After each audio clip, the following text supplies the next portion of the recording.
Hello all, myself is Nivedashri, student biomedical engineer from Agni College of Technology, studying final year, and I'm also working as an intern in Genworks Healthcare Private Limited as tender support executive.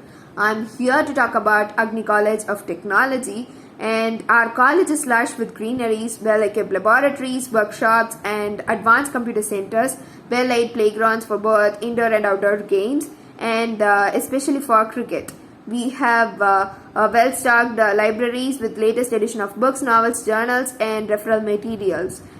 We have well-trained and experienced faculty coordinators who are very supportive and friendly at each and every level.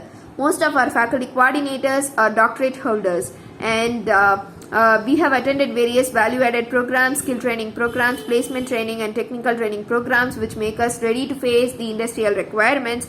And our department has made us to attend various hands-on training programs, technical training, and industrial visits and internship programs from various hospitals such as Deebam Hospital, Gem Hospital, and Rela Hospital, and other institutes too. And our department has signed MOUs with various hospitals such as Deebam Hospital and Sri Satya Sai Hospital, and companies like Vital Biosystems and Biovision Healthcare Systems and Siemens Healthineer too.